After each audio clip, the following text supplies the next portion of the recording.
My mission is simple, to make you money. I'm here to level the playing field for all investors. There's always a bull market somewhere, and I promise to help you find it. Mad Money starts now.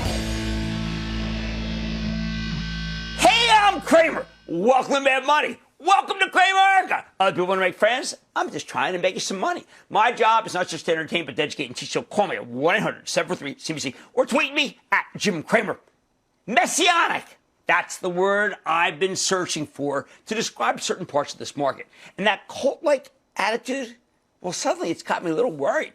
Because stocks ultimately are just pieces of paper. After a day where the reopening trade reasserted itself, as I said it would, the Dow gaining 54 points, while the S&P lost 0.4% and the Nasdaq dropped 0.99%.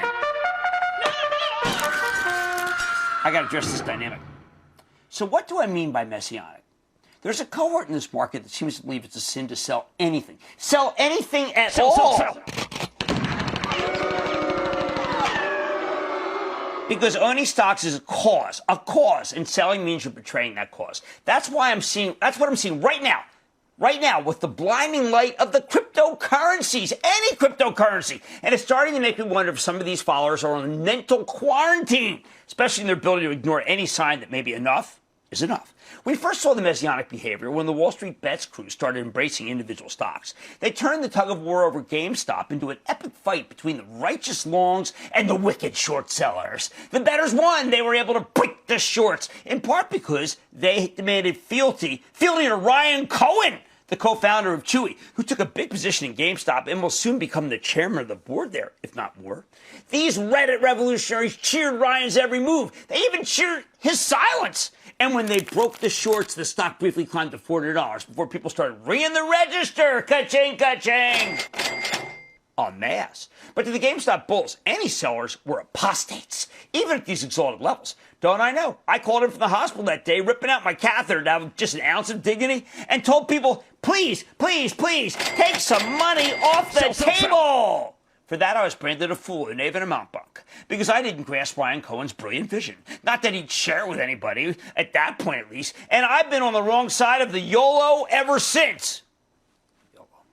When I urged GameStop to sell some stock in order to clean up the balance sheet, I took it on the chin from these people. Oh, my! They turned my Twitter mentions file into an even more of an ad hominem hellscape than usual. How dare I suggest that GameStop raise capital to pay down debt? Of course, that's precisely what the company ultimately did today. And when the move was met, of course, with cheers from the same people who trashed me. The stock surging 18% because in the eyes of his followers, Ryan Cohen can do no wrong. Not that we know who Ryan Cohen is. All right, that is messianic thinking. And frankly, I'm going to take a break from giving free advice on Twitter because Cohen should have paid me for the idea. Now, we saw the struggle to keep AMC alive. There's no call surrounding CEO Adam Aron. So when he decided to save the company by selling a huge slug of stock right into the Wall Street Bets more, the true believers felt betrayed. They wanted everyone to hold the line. But there's the CEO himself asking for authorization to sell another 500 million shares.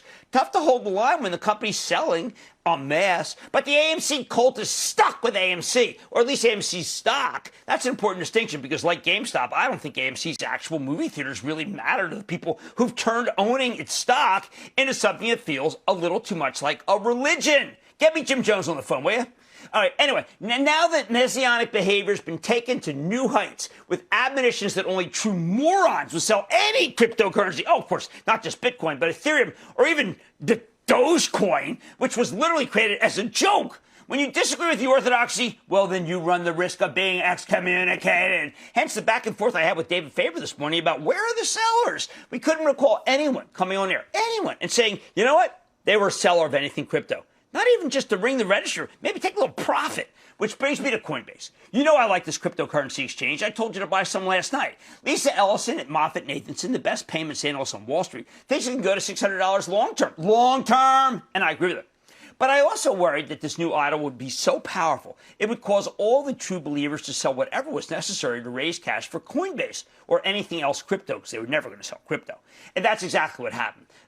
This was a $65 billion deal, and it used up a lot of money. Thank heavens it didn't open up higher, though it could have been a huge gut punch, even for the true believers. Now, I've been warning you for months that someday we'd get an IPO so large it could overwhelm the entire market. Too much supply, only so much demand. It may have been Coinbase. Again, I'm not trying to smash this new idol. I think Coinbase is the single best way for mutual funds to get some cryptocurrency exposure. It covers the waterfront of crypto. But I think the lack of sellers in Bitcoin and its compadres has gotten totally messianic. I own some Bitcoin. I've been reluctant to sell too. Still, I now believe that we're really worshiping greed here. And contra Michael Douglas as Gordon Gekko, greed is not good. And I admit, here it is. As I said, I admit to have taken enough profits in it to play with the house's money. Yes, that's right. I did a little ka-ching in Bitcoin. Listen, it's a bad idea to turn your portfolio into religion. When you get messianic about money, you forget what's around you. Maybe you're a single issue buyer, just crypto or non-fungible tokens. Oh, that's a good one. Or the Fort Knox of crypto or GameStop.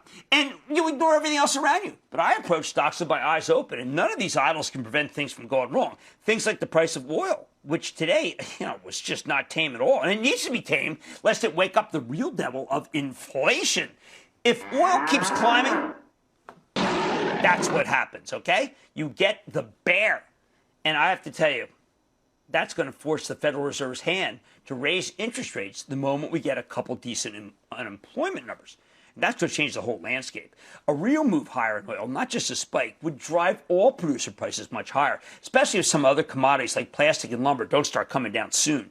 You can't have oil be the leader. It's got too many followers. It's got no followers. And let me tell you something. As much as I like Pioneer Natural and Chevron, I don't want this group to be on fire because it's bad for every other group. Yesterday, I said we were selling stocks for my charitable trust because I was worried the market had gotten overbought. I brought up a bunch of concerns, including the fact that we were seeing too much supply from IPOs. At the same time, all those people who refuse to sell crypto are sucking cash out of every other asset class. We sold a ton more stock today, something you can follow if you join the ActionAlertsPlus.com club and take action before I do. I thought we had to. Am I saying the market's in trouble? No. I saw some terrific things happen today. Goldman Sachs reported a fabulous quarter, something that makes me think this $335 stock could go to $400. It would still be cheap up there, 10 times earnings. Meanwhile, Charlie Scharf, CEO of Wells Fargo, told a bad enough story that there's now plenty of upside as he works his magic to make the bank better than it used to be. I know, low bar, but I'll take it. And again, I think Coinbase is a real company with real controls, real customers, and real earnings. I like the stock here, but I can't deify it. That's just wrong. It's as wrong as the people who believe GameStop will stay strong as long as they chant, hold, even if it means they have to sell everything else. The bottom line, right now, there are so many cold assets, Coinbase, cryptocurrencies, meme stocks, non-fungible tokens, that the true believers absolutely refuse to sell.